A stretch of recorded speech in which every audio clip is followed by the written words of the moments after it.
Hello, this is the 31st Sunday in Ordinary Time. Our first reading is from Malachi chapter 1, verse 14, through chapter 2, verse 2, and also verse 8 and verse 10. Our psalm is Psalm 131. Our second reading is from 1 Thessalonians chapter 2, verses 7 through 9, and also verse 13. And our gospel is Matthew chapter 23, verses 1 through 12. In today's gospel, Jesus is teaching about the Pharisees yet again. And he tells the people, do what the Pharisees say to do, but do not follow their example. For they preach, but they do not practice. Pretty harsh criticism for the old Pharisees, those old scribes and elders, chief priests and teachers of the law. And I know that Jesus is right. I know that later on it's these same Pharisees who are going to have Jesus killed. These high and mighty Pharisees. With their tassels, it said. Tassels. And their phylacteries.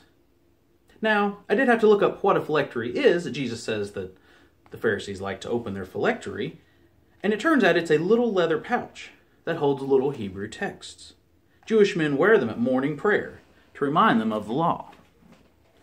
And I realize that I have a book of texts that I use with morning prayer, and it reminds me, among other things, to keep the law.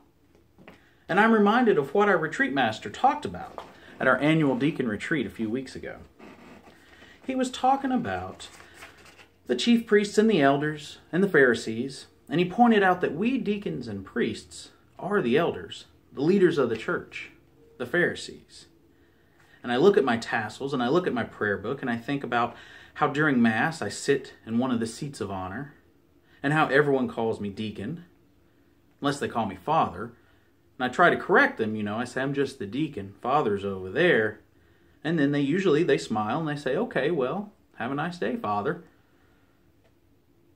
But I realize that Jesus is talking about us, the clergy, especially during those times when we feel puffed up and superior to the people of God, when we say it's my way or the highway in a committee meeting, when we think up all sorts of jobs for other people to do around the parish, when we exalt ourselves or our position, when we stop practicing what we preach, when we treat Christianity like an institution instead of a walk with God, when all our works are performed to be seen.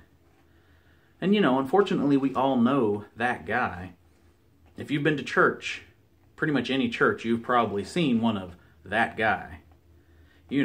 Father holier than thou, and his sidekick, Deacon Highhorse.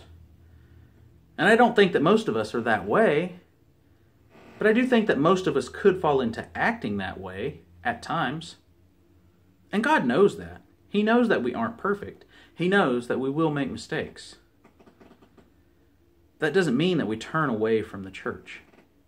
Jesus begins the gospel passage today by admonishing us all to do as the leaders say, not as they do.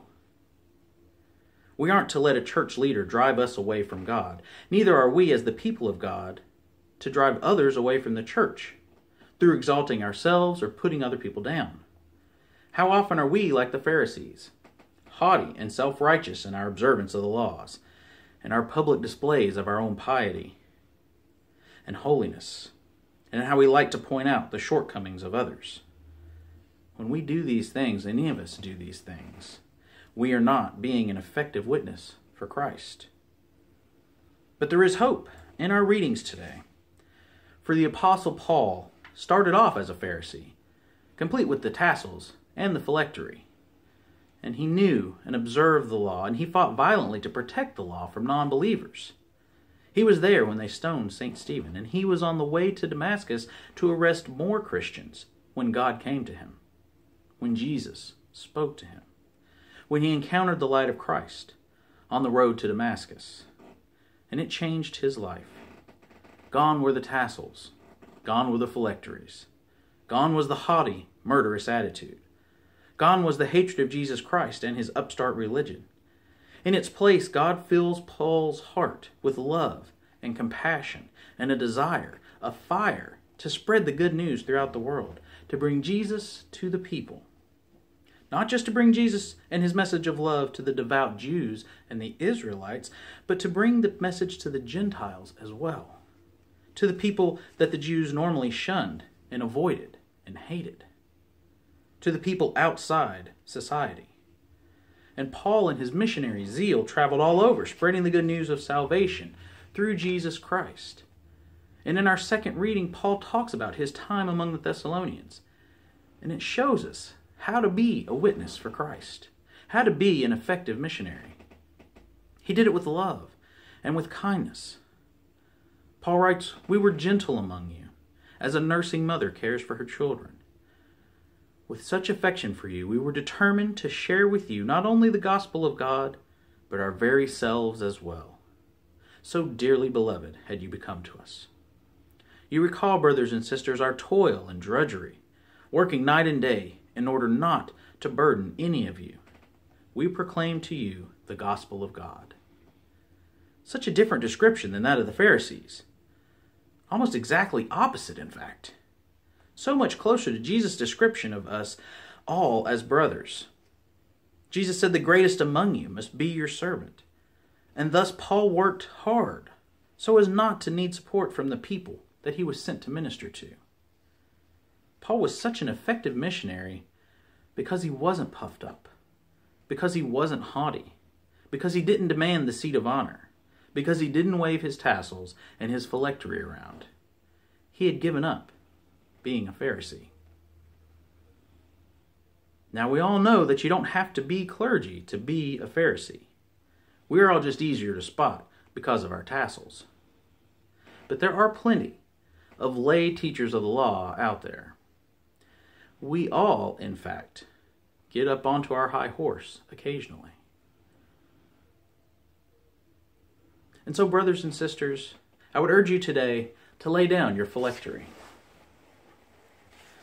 to lay down your tassels, to give up the seat of honor, the head of the table, the position of prominence, to set aside your holier-than-thou attitude